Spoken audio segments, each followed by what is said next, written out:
안녕하세요. 아이소다입니다. 18일 만에 태어난 지 6일째 되는 날이에요.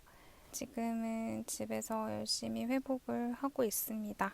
6일째 됐기 때문에 항암한 지는 이제 거의 3주 차 접어들었고요.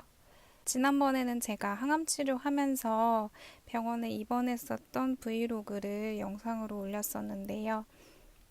이번에는 제가 병원에 있었던 일들, 다 하지 못했던 얘기들, 그런 뒷이야기들을 해보려고 합니다. 그리고 오늘 조직검사 결과도 제가 말씀드릴 테니까 끝까지 꼭 영상 봐주세요. 일단 이번에 제가 항암은 지난번 항암이랑은 좀 달랐어요. 여러분들 아시겠지만 제가 지금 세 번째 항암을 하고 있어요. 첫 번째 항암, 두 번째 항암은 다 통원 치료로 가능했었고, 이번에 하는 세 번째 항암 치료는 다른 점이 하루가 아닌 3일에 걸쳐서 항암을 한다는 건데요. 일단 3일 동안 항암약이 들어가고, 다섯째 되는 날에 백혈구 촉진제라는 거를 맞아요. 그래서 저번 항암에서도 백혈구 촉진제라는 걸 맞았기 때문에 제 호중구나 백혈구 수치가 바닥을 치고도 이렇게 올라올 수 있었던 그런 촉진제 역할이 꼭 되게 중요했거든요. 근데 이번에도 마찬가지로 5일째 되는 날 백혈구 촉진제를 맞았습니다. 근데 제가 착각했던 게 있었어요. 이게 항상 제가 하루만 항암을 해서 하루 하고 다음날 백혈구 촉진제를 바로 맞으니까 당연히 백혈구 촉진제 맞은 날과 항암한 날이 하루밖에 차이가 나질 않잖아요. 그래서 항상 일주일 될 때가 제일 힘들다 이렇게 계산을 했었는데 3일 하고 하루 쉬고 그 다음 5일째 되는 날 백혈구 촉진제를 맞았더니 나는 이제 항암 시작한 지 일주일이 됐으니까 지금쯤 수치가 바닥을 치고 이제 올라올 때가 됐지라고 생각을 하는데 계속 떨어지는 거예요. 그래서 너무 스트레스를 받았거든요. 이게 왜 그러지? 이번에 내가 진짜 체력이 약해진 건가? 막 이런 별별 생각을 다 해서 좀 많이 걱정도 하고 또 스트레스도 받고 이랬었는데 가만 생각해보니까 항암 시작한 날부터 제가 일주일을 계산을 했더라고요.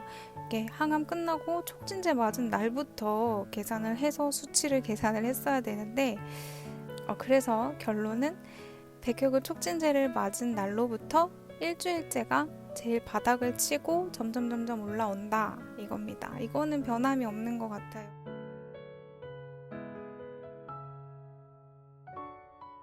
일단 피 수치에 대해서 얘기를 해볼까 합니다. 제가 병원에 있을 때 몰랐던 사실 중에 하나 알게 된 게 혈액암 환자들은 다른 암 환자들에 비해서 피 검사를 매일매일 해요. 그래서 새벽 4시가 되면 항상 간호사님이 피를 뽑으러 와요. 그래서 피를 뽑고 검사 결과가 한 2시간, 3시간 정도 걸리면 아침에 이제 그 결과가 나오는 걸 토대로 해서 교수님이 회진하실 때 뭐 어떻게 해야겠다 이런 오늘의 처방을 내려주시거든요. 저희 혈액암 환자들이 가장 중요하게 생각하는 것 중에 하나가 호중구 수치가 있고요. 그 다음에 헤모글로빈 수치 그리고 혈소판 수치가 있습니다.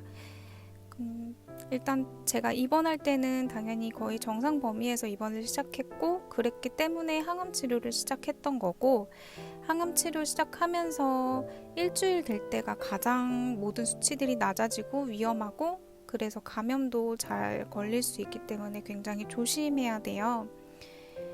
특히 감염이라는 게 이 수치가 면역 수치가 굉장히 낮아져 있을 때 걸리게 되면은 폐혈증이나 열이 발생하면서 심하면 진짜 사망을 할 수도 있는 정말 위험한 상황이 올 수 있거든요. 근데 약이 바뀌고 하는 첫 항암이잖아요. 그래서 이제 저의 피 수치들이나 이런 거를 선생님이 확인하시려고 이제 장기 입원을 처음에만 했고 다음 2차 때부터는 5일 정도만 입원할 거라고 하네요. 이제 새벽 4시에 했던 피 검사 결과가 나오면 이제 간호사님이 아침에 오셔서 회진 전에 미리 얘기를 해주세요. 근데 간호사님이 얘기해 주시는 거 말고도 제가 또 이 병원 앱으로 들어가서 궁금하니까 또 이렇게 아침에 먼저 피검사 결과를 보고 이렇게 찾아보고 그랬거든요.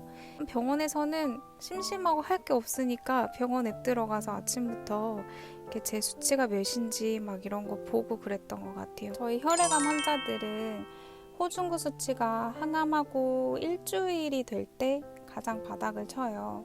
호중구 수치가 원래 정상이 1700 정도 되는 걸로 알고 있어요. 1700 이상부터 정상 수치인 걸로 알고 있는데 500 이하로 떨어질 경우부터는 감염에 조심해야 된다 이렇게 나와 있거든요. 그래서 뭐 물도 끓여 먹어라, 뭐 음료 딴 거는 한 번에 먹어야 되고, 그리고 모든 음식을 다 익혀 먹어야 되고, 생김치 같은 것도 못 먹고 볶은 김치를 먹어야 되고 이런 식으로 되게 제한이 많아요. 그리고 간호사님이 알아서 바꿔주시더라고요. 제 식사도 호중구 감소식이라고 해갖고 호중구 감소돼서 위험한 사람들, 감염되면 안 되는 사람들 위주로 다 음식이 익혀서 나오더라고요. 그래서 그 식단으로 한 3, 4일 정도 그렇게 밥을 먹었었고, 그렇게 3, 4일 정도 바닥을 치다가 제가 5일째 되는 날 백혈구 촉진제를 맞았다고 말씀드렸잖아요.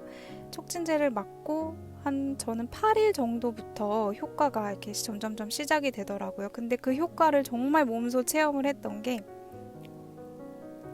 허리 통증이 장난이 아니더라고요. 이 허리 통증도 그냥 허리 통증이 아니라 제 척추를 진짜 누가 망치로 이렇게 빡 이렇게 때리는 그런, 진짜 지금은 이렇게 웃으면서 말을 하지만 그 고통은 진짜 진통제를 먹지 않으면 견디기 힘든 고통이거든요.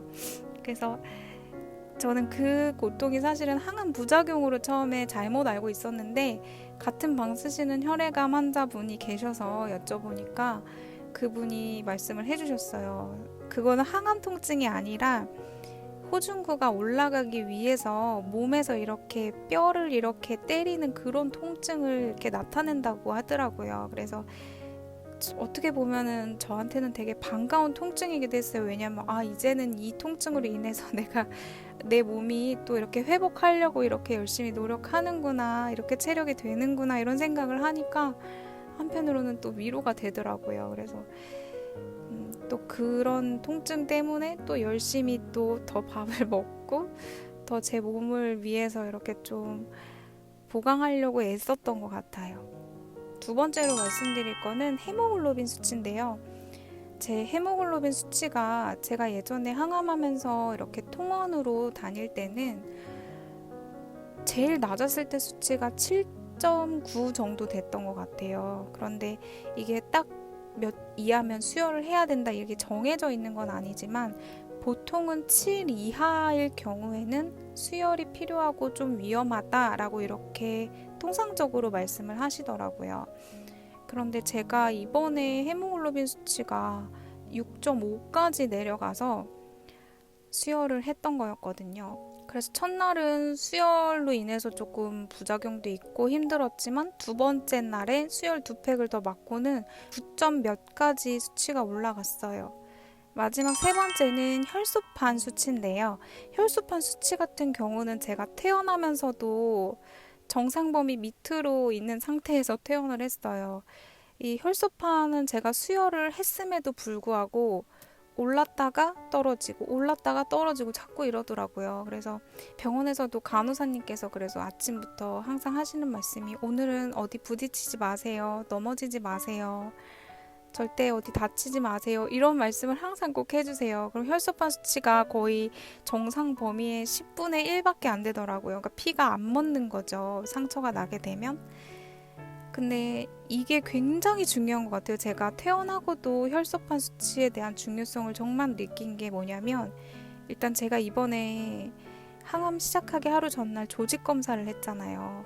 그 조직 검사를 한 부위가 이 어깨에 예전에 했던 부위보다 좀 꽤 넓었거든요. 그래서 또 깊기도 했고, 그러다 보니까 이 상처가 아무는 데에 걸리는 시간이 너무너무 더디고 회복도 느리고, 그리고 매일 2주 동안 거의 2주 반이었죠. 18일 동안 입원을 하면서, 그리고 이제 수술한 부위를 매일 이렇게 소독을 해주시잖아요. 실밥을 떼기 전까지. 이렇게 거즈로 이렇게 해서 덧대서 테이프를 이렇게 항상 붙이시잖아요. 그 부위를. 근데 매일같이 그 부분을 뗐다 붙였다 하니까 제 살이 어느 날 테이프를 떼는데 살점이 같이 떨어져 나가는 거예요. 그 정도로 진짜 살도 그렇고 너무너무 약해져갖고 또 그런 피가 나니까 멋지도 않아요. 진짜 별 볼 일 없는 피가 났는데도 굉장히 많이 나고 멈추지도 않고 따갑기도 너무 따갑고 아물지도 않고 정말 너무너무 그 부분이 제일 불편했어요. 그래서 그게 연관돼서 제가 갖고 있던 그 치열에 대한 고통도 찢어진 부위가 낫지도 않고 계속 부어있고 이러니까 저는 항암 치료할 때 막 못 먹고 이런 힘듦보다 그런 치열로 인해서 아물지 않는 고통, 그리고 조직검사 부위에서 이제 이렇게 테이프를 뗐다 붙였다 하면서 난 다른 상처들, 오히려 그런 걸로 좀 많이 애를 먹었었습니다. 일단 조직검사 결과가 나왔어요. 근데 제가 첫 번째, 두 번째 했던 조직검사에서는 둘 다 속보성 림프종이 나왔어요. 사실 두 번째 조직검사에서는 바뀐 것 같은데 라고 해서 했던 건데도 속보성 림프종이 나와서 좀 당황하긴 했었거든요. 왜냐면 그때 아시겠지만 제가 첫 번째 항암인 BR 치료가 끝나고 이제 2년 동안 유지 치료를 합니다 하고 거의 관해 상태를 받은 딱 그 시기에 정말 3개월 동안 말도 안 되게 너무너무 빨리 자란 거예요, 암세포가. 그래서 병원에서도 그랬어요. 이거는 속보성 림프종이 아닌 것 같다. 속보성 림프종은 이렇게 단기간 안에 굉장히 빨리 퍼지지 않는다. 분명히 세포가 바뀌었을 것 같다 라고 해서 두 번째 조직 검사를 했었던 거거든요. 그런데 두 번째 조직 검사에서도 똑같이 속보성 림프종이 나온 거예요. 그런데 선생님은 의아해 하시긴 했지만 제 케이스처럼 간혹 가다가 속보성 림프종에서 거대 미만성 B세포라는 림프종으로 바뀌는 경우가 간혹 있대요. 그래서 거대 미만성 B세포로 바뀌었을 경우 이렇게 빨리 퍼질 수 있기 때문에 B세포에 맞는 이런 치료를 해보자 라고 해서 두 번째 약이었던 찹치료가 들어갔던 거거든요, 사실. 근데 아쉽게도 이 찹치료로 인해서 제 암이 모두 사라지지는 않고 조금씩 남아 있었어요. 배 부분이랑 이렇게 허벅지 사타구니 쪽 부분이랑 남아 있었어요. 그래서 이번에 세 번째 했을 때는 이 사타구니 쪽에서 째서 한번 검사를 해봅시다 라고 해서 이번에 조직 검사를 했더니 선생님이 예측하셨던 것처럼 거대 미만성 B세포로 변경이 된 거예요. 이게 근데 결코 좋은 소식만은 아니에요. 왜냐면 림프종 중에서도 종류가 엄청 다양하잖아요. 근데 소포성 림프종은 저위험군인 반면에 거대 미만성 B세포는 고위험군에 속하는 림프종이거든요. 그만큼 흔하기도 한데 이게 고위험군이라서, 그리고 저는 또 이게 재발성으로 일어난 거대 미만성 B세포라서 좀 많이 걱정도 되고 또 불안하기도 하고 사실 그래요. 지금 제가 그리고 찾아보니까 연예인 허지웅 씨가 이 거대 미만성 B세포였더라고요. 그래서 그래도 저도 그 희망을 저도 허지웅 씨처럼 이렇게 완치되는 희망을 가지고 그리고 열심히 치료를 계속 받아보려고 합니다. 뭔가 사회에 빨리 복귀하고 싶기도 하고 빨리 낫고 싶기도 하고 진짜 마음은 굴뚝 같아요. 정말 지금 이 나이에 내가 뭐하고 있는지 참 현타가 오기도 하고 또 한편으로는 그냥 진짜 이 병이 뭔데 나를 이렇게 붙잡아 놓고 힘들게 하나 막 이런 별별 생각이 다 들거든요. 사실은 저도 사람인지라 이게 계속 긍정적일 수도 없고. 근데 어제 TV를 우연히 보다가 이수근 씨가 그런 말을 했어요. 어떻게 보면 제일 바꾸기 쉬운 게 생각이라고. 근데 그 말이 진짜 딱 맞는 것 같아요. 저한테는 지금 나쁜 생각하지 않고 긍정적인 생각만 하고, 그리고 너무 여기에서 헤어나오기 힘들 때는 차라리 딴 생각하기. 이렇게 생각 한 끗 차이가 정말 제 기분을 너무 좌우할 수 있는 그런 상황이라서 나름 열심히 지금 노력하고 있습니다. 긍정적인 생각을 해야 또 그만큼 몸에서 이렇게 느껴지는 회복도 빠를 테니까요. 전 그렇게 믿거든요. 네, 이번 영상에서는 제가 저번에 입원했을 때 다 못했던 얘기들과 이번 조직검사 결과에 대해서 얘기를 해봤습니다. 제 영상을 끝까지 봐주셨다면 이제 좋아요와 구독 버튼을 꼭 눌러주시면 감사하겠습니다. 그러면 오늘도 행복한 하루 되시고 저는 이만 다음 영상에서 뵐게요. 안녕!